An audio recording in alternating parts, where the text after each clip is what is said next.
Well, gun writer Lee Williams joins us this morning. Good morning. Good morning. And we're talking today about what you've learned in the wake of this deadly, tragedy. This in Vegas. madman. Yeah.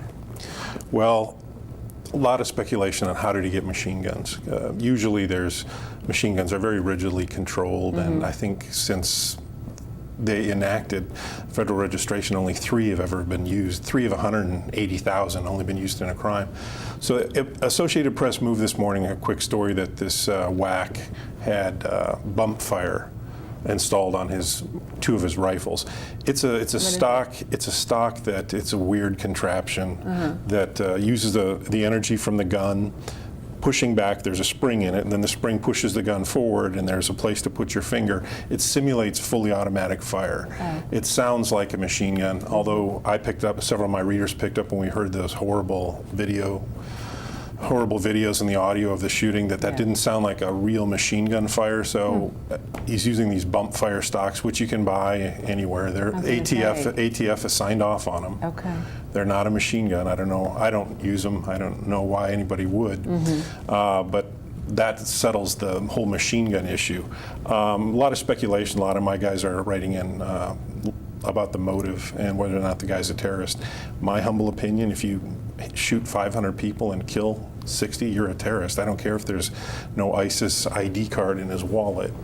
I think a lot of what I'm hearing this morning from a lot of folks that I'm seeing on social media is that we need some sort of dialogue about what exactly happened, but we don't know. We're still learning the motivation behind it. We don't really know the motivation behind it. I'm getting a lot of questions about what would you do if, God forbid, you're in that situation.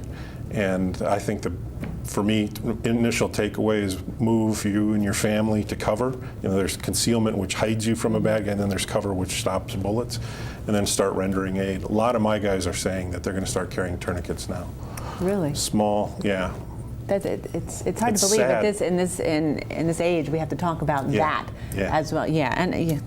The debate, I think a lot of people this morning, we just ran a story a block earlier on gun control, and then that debate right there, because I mean, as you mentioned, this the contraption that he had falling under maybe like a gun control issue, or I'm not a fan of that kind of junk. So I'm not even a fan of full automatic fire. I don't even in a military application or a law enforcement application, it's really not needed.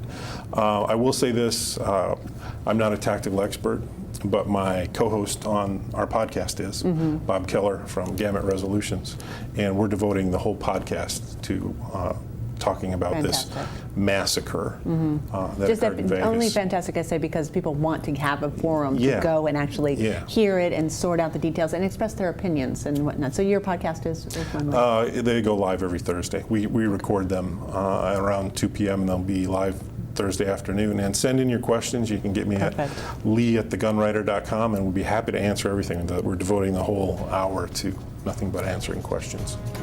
Thanks, Lee. All right, talk to you next week. You bet. See you right after this.